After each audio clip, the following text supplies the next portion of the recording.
Okay, so I want to get underway straight away. Well, he goes second because he's got a few more. Oh, of course. So he's ready to go. And he's got okay. So he'll only be Chris Yep, that's fine. Okay, so we're going to have a bit of a change around with some of the order, but we'll start with Ross McFarlane, and then we'll move on to Chris Kissling, who is 12964, which is further down the submission page. So on your submission page at 9:45, we'll go straight to that. So I'll just give a preliminary introduction. There are none of us around this table that think that a 5-minute submission process is sensible, but it is the only way that we can get through the 600 submissions that we've got. I think that a number of people have kind of regretted not grouping under particular issues and presenting a combined submission, because, you know, sort of 15 minutes with a group of submitters is actually a better way of getting a point across. But we have what we have, and I've been saying to people that are in the room, if you do want to combine and take a little bit of extra time but actually present so that we're not hearing the same submission over and over and over again, I don't think any of us are particularly stupid, and we do get points, and they don't need to be repeated. But we have what we have, so I'm going to hand over to you, Mr. McFarlane, and fire away. Hello there. Thank you for the opportunity. Resident of South Horsell, Organist of Rates Policy. I'm an executive member of the Horsell Residents Association, and I'm on the ECAN rate committees for the drainage in the area. My presentation today is on the 25% rural rates differential, on asset sales, and briefly on another subject which is in my submission. The 25% rural rate differential increases one line of our rate, 48.25%, from $2,347 to $3,482. I'm unsure if other people have presented on this subject, but looking through the agenda today, 6 other people will, and quite a few people later in the week will. I take the Mayor's point that maybe collectively we should have grouped together. Unfortunately, we were never given that opportunity. I've had circulated the briefing papers dated the 19th of February regarding this policy change. It was followed up by the notification of the, I'll just go back to that briefing paper, 3rd page. Next step, publish the proposed changes, write to all affected ratepayers, and organise public meetings if appropriate. That failed to materialise. Following the notification of the long-term plan draft, affected ratepayers got a letter from the Rates Division. In that rates letter, it said, your property may be affected. Clearly, at that point, the rates people knew that one line of the rates bill was increasing 48.5%. The difficulty for this policy as it's proposed, I come down the street I live in, my neighbours will not pay this rate increase because they are over 5 hectares. I am below 5 hectares, so I will pay it. The properties beside me are farmed and resided in on a similar matter to what I reside and farm on. The whole policy was taken from a former policy, and quite simply, 2 wrongs don't make a right on this one. It is a huge increase, and you will be notified by many other people over the next week or so regarding this. I phoned the policy rates people, and on the 24th of April, this was following the 19th of March letter, on the 24th of April I received an email reply. 24th of April was the Friday before Anzac Day, submissions closed on the Tuesday. It was only when I got this information I realised the extent of this change and the financial implication on us personally and other ratepayers in the rural area of Christchurch.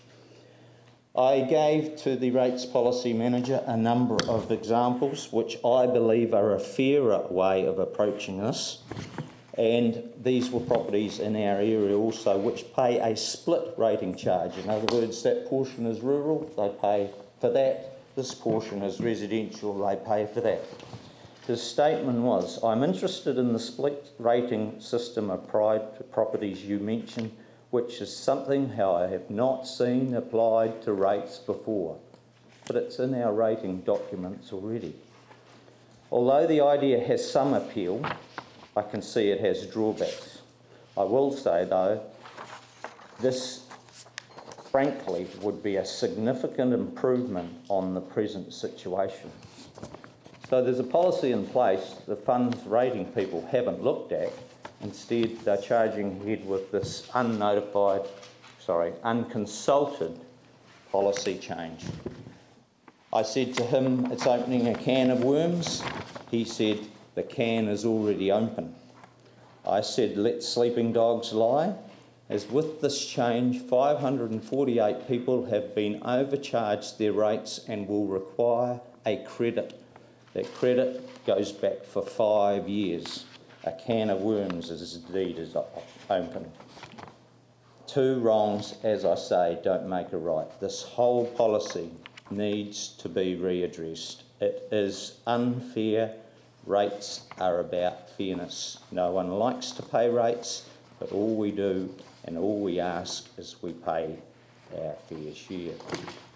My submission further goes on to capital raising and asset sales, on another timely topic. I've put a different approach to asset sales. As such, I believe that the ratepayers, as owners, we own those assets, and we, if there is sales, should be given an opportunity to acquire them if we think they are of significant value, similar to how the government sold off power shares recently.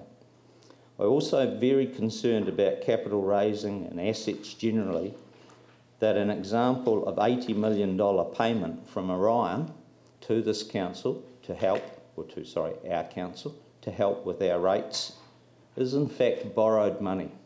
The same applies for $8 million of red bus money. We are borrowing from Peter to pay to Paul. I don't think that's a good policy at all. Just another quick mention I've put in there in my submission, which you've read. The greater region. There is a lot of services supplied by the city that are used by Waimakere District Council and Selwyn District Council.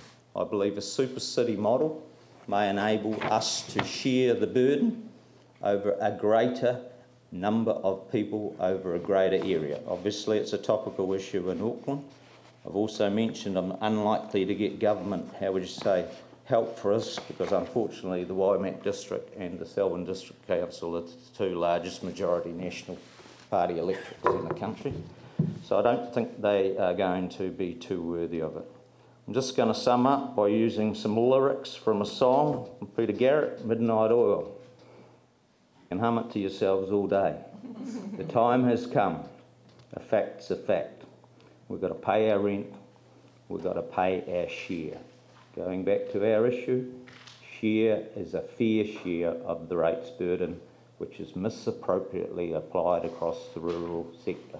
Thank you for your time. I'll take questions. No, I'm afraid there isn't time for questions. You went well over the 5 minutes, but I allowed you to... Maybe we should start with questions. I allowed you to complete. Well, yeah, that would be a good idea. But, I mean, we will talk to people that are submitting later in the week and suggest that, you know, grouping and allowing time for questions would be a much better way of handling it. But that's why I distributed that briefing paper, because unfortunately we didn't get that till after submissions are closed. So that's why we're coming as individuals. Yeah, I'm not sure what briefing paper you're referring to. One that was circulated there, your briefing paper of the 19th, that outlined the initially to the council. I'm sorry to add to your already large No. It's just I didn't get page 3 when I got a copy of it. Right, okay, thank you. That's lovely. Thank you very much. Chris Kissling.